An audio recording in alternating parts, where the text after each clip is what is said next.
this presentation. In just a second, we will be joined by Patrick Ray, one of our senior financial advisors here who specializes in the Chevron plan, and he'll be talking to Chevron employees today about how to handle a layoff after the age of 50 and some steps to take to find a new career path. Before he comes on though, just a couple quick housekeeping items for you. First and foremost, please be reminded that we are not Chevron here. We are not affiliated nor endorsed by Chevron.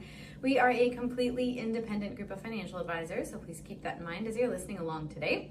Second, you will see some links popping up throughout the presentation. They will pop up right above our heads here, and they will guide you to our calendar where you can book an appointment with either Patrick Ray himself or one of his Chevron-focused colleagues to speak to them directly about any specific concerns or situations that you may have.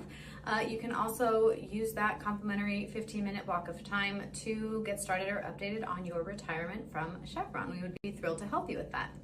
And lastly, I apologize in advance. We will not have time today to answer any questions, but I encourage you to still ask away. There is an anonymous Q&A box on the screen there that I will be monitoring backstage here.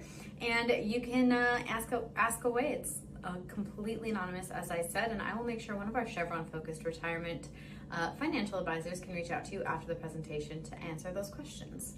And one more thing, if you please consider doing so. Please consider giving us a follow on YouTube as well as over on LinkedIn. We post tons of retirement-related content for Chevron employees, so we really think you'd get some value out of it if you considered giving us a follow.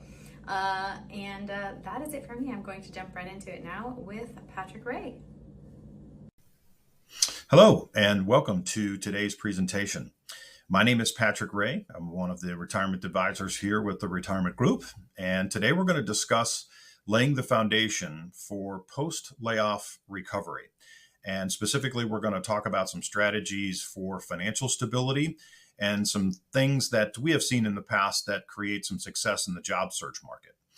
We're going to talk a little bit about overcoming some challenges that we see on a fairly regular basis, and then talk about embracing new opportunities. And then we're going to give you a little bit about what we know our experience has been in helping folks transition through something similar to this. So laying the foundation for post-layoff recovery has a couple of key steps and phases in our eyes. Understanding the layoffs at age 50, which is a big priority. Key steps to taking priorities prior to layoffs, which are helpful in all aspects, and then searching for some new income sources. And so specifically, the layoffs at age 50. These are often due to organizational changes and not necessarily due to personal performance. So while it's easy for us to say you shouldn't take this personally, it's more of a business decision in most all cases. And the age group that is being earmarked to have this applied to in most cases are that 50 to 55-year-old range. And this is the age group that is in their peak earning years. And it makes layoffs especially impactful not only for the company and hopes to continue to save resources and monies to help their bottom line, but it's incredibly impactful for individuals who, of course, weren't expecting or anticipating that this otherwise was going to happen to them. So some key steps to consider taking prior to the layoff would be to check your benefits and certainly understand what, if any, severance packages are being offered to you, and then get into the weeds if you can with respect to your health insurance. And namely, what I'm speaking of is if you're taking certain medications or you're seeing a specific doctor that's correlated to your healthcare, that you might want to confirm that that's still going to be a possibility or that you'll still have access to once you actually are laid off. You certainly should explore your unemployment benefits for the given state and or city that you live and or work in. And then consider for penalty-free income monies that you can use under what they call post-55 separation payments by taking withdrawals from your 401k. And there's a whole presentation that we have to talk about this.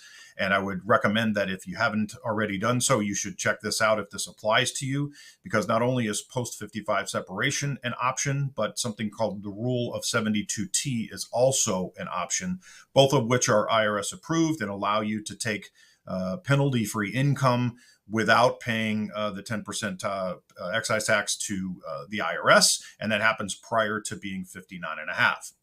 Then, of course, revisiting your current and future tax plans, given your situation and the event that you may be married, and possibly what it looks like from an income need perspective and where you're going to create those finances and resources from. And then consider a trial retirement scenario and how each of these scenarios play out. Like what would happen if you did retire at 54 years old and just rode off into the sunset and used your retirement assets that you've saved and worked an entire lifetime to accumulate. Maybe we want to look at a scenario that shows you working a part-time job for the next 4 years and then retiring and riding off into the sunset. And all of these are done through different versions of our cash flow projection, which we'll talk a little bit about later. Searching for new income sources, you could consider starting a business. Oftentimes, you could consider accepting part-time work. And I think one of the biggest mistakes that we see often is the concern for you to need to recreate the exact pay that you were earning prior to getting laid off. So if you were earning $125,000 a year, as an example, at your company, the concern of needing to step into a role somewhere at a new employer and earning that same $125,000 per year. Now, clearly, in an ideal circumstance, otherwise not known as the ideal circumstance of getting laid off, but having a job found that would replace your income, that would be great. Except many times we find that it's tough to do. And so running a plan to help you understand how that gap is completed or filled with a part-time scenario where you're getting part-time income in addition to creating some income from your other retirement sources may be something for you to absolutely consider. And then, of course, seeking similar positions to leverage your experience. Oftentimes we hear that in some cases people are over educated, or they're over complimented to how much service that they've had in this particular arena. And in many cases, it's because you're looking for lesser employment to try to find something to bridge the gap. So expectations are everything. And we consider that if you're in a position like this, that you want to be open to adapting to the scenarios that you might be presented with. And certainly we'll talk a little bit about that here in just a moment. So strategies for financial stability and job search success, having effective financial planning after a job loss, if it wasn't already important prior to becoming unemployed. Certainly, this is the height or the pinnacle of where this would become incredibly valuable to you. And then handling stock-based compensation is certainly a key. Some of these have implications from a tax perspective. Others have deadlines from an expiration perspective. And so we want to have all things considered as to what the stock-based compensation means to you and if you need to act on any of these things and what the tax ramifications are for those. And then talk about some tips with respect to landing a job after you're 50. So from a financial planning perspective, evaluating the financial impact of your job loss is crucial. And if you hadn't already run a financial plan, we know statistically that most people over the age of 50 do not have a written financial plan. And so we would encourage you, if you hadn't already done so, to do that. And then making sure that you kind of bring in your financial goals and access the need to know what it is that you actually need to live off of from an income perspective. Making strategic decisions regarding all of your retirement accounts, and especially if you have ancillary retirement accounts that aren't combined with your current other assets. This would be a crucial time to consider the benefits of compounding interest and how that works to your favor. And then assessing and evaluating a tax plan for not just the given year that you're in, especially if some kind of severance is offered or a bonus pay or some kind of commissions that you were otherwise earned while you were still working and they were ultimately paid to you, what that means to you today, and then, of course, for future tax years. Handling stock-based compensation is a big deal for some of our folks who have to optimize their benefits from the RSUs that they get and their stock options and their grants. And as I mentioned a few minutes ago, they're timely in many cases, and certainly there's a tax impact to many of these decisions. And so you just kind of want to get your arms around all of these things at one time. If there's a way that you can do that, you should spend some time in an effort to get your arms around that. And then considering the timing of exercising these options in the event that they do have deadlines, and running a tax proposal or a tax plan that shows the implications of this. All of which are part of the cash flow projection and cash flow planning process that we would take you through in the event that you would like some help with that. So tips for landing a job post 50 has been difficult from our experience of what we hear from our folks, But engaging in professional development is certainly a way to help you impact the positive energy and the positive aspects of being post 50 and looking for a job.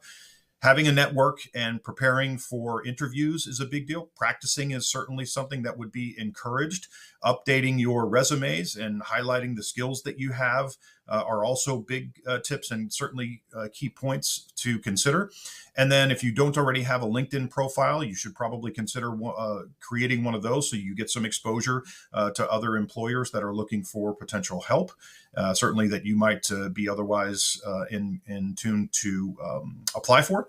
And then considering the uses of a temp agency or some kind of headhunter to help you navigate through the waters that are maybe unknown to you, because maybe you've been working for the same company for dozens and dozens of years, and this is the first time that you've ever been without a job since you've been out of college, as an example. So certainly there's a bunch of professional help that you could gain in this particular market to give you some leg up on the competition, so to speak, when you go to look for a job. So overcoming some challenges and embracing new opportunities is always a big key. And we'll talk a little bit about the dangers of layoffs at age 50 plus, and then staying employable beyond in your 50s and beyond, and then have a discussion over what we actually covered here in the grand scheme of it. So the dangers of layoffs at 50 and plus is ageism leads to a prolonged job search in many occasions. And you're going to be overqualified, they're going to tell you, and they're looking for something different. We've heard all the different ramifications of what employers are telling our people who are in this position. And we know that 56% of the Americans over the age of 50 are forced out before retirement, which means that this comes at an unexpected time. So if there's never been a priority placed on the planning aspect of where you are financially, this would be the number one priority in this case from a financial perspective for sure. And getting your arms around what it means to be laid off and where you can look to replace or supplement these income situations while you're trying to make one of the more important financial decisions that you've had to make in quite some time. Staying employable into your 50s and beyond is leveraging experience and embracing the new technology. I can't tell you how many times that we've heard from our folks about the unwanted or the lack of desire of learning a new process or learning a new way that a new company or a different company does things. And we would just encourage you to try to be as open-minded as possible, because in this given environment where maybe you weren't otherwise prepared to retire in your early 50s, this would get you to bridge the gap to get you to a more comfortable stage in life in the event that that's necessary or needed for your particular situation. So, and networking effectively, certainly many of you have built-in contacts from your years of service at the company that you just were laid off from, and reaching out to some of those folks is one of the best things that you can do from our experience, from what our folks have told us, in trying to maintain an appearance that you're in the job market, that you're actively looking for getting back into the working world. And so these are things that are certainly on top of the list when it comes to trying to network and utilize the contacts that you've made for years and years and years of hard-earned work that you've had. So navigating a layoff at age 50 requires some resilience and some adaptability. I mean, there's just no way around it, right? We know that this is untimely. It was probably unexpected in many cases. And it doesn't seem like this is the thing to do, which is to just ultimately retire, because you probably would have otherwise done that in the event that you were giving an opportunity. So going through the pros and cons of adapting and trying to find out where you're at financially and running proposals to see where the financial plans lay you as far as how it looks today versus working another 5 to 7 years, as an example, at a new firm. It's going to create some need for you to adapt to the environments and the circumstances, because the new company is going to probably do things differently than the way you've been doing it for years and years and years. And a strategic financial plan is probably one of the most important things that you could put in place if you haven't already done so that you can have a guided expectation of what's next in this volatile scenario that you're probably not accustomed to in many cases. So the key for us is planning, and I've mentioned that a number of times. during the presentation. And in reality, we know 74% of the people over the age of 50 do not have a written financial plan for retirement.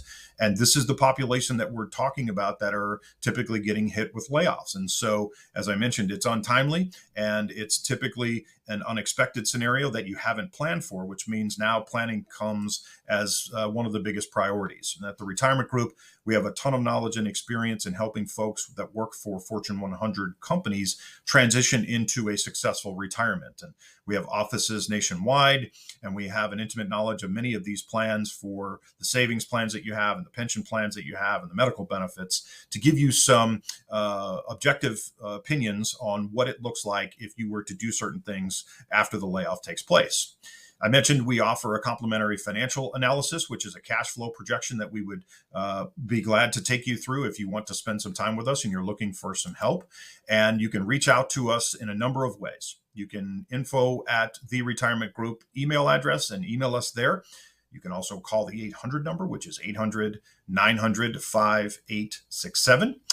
You can use this QR code to the left and schedule an appointment that would put you on a calendar with one of either myself or one of my colleagues. That is a convenient time for you to ask and get answers to your questions. And then if you're not already following us on LinkedIn, I encourage you to do that. We have some company-specific pages that may very well apply to you.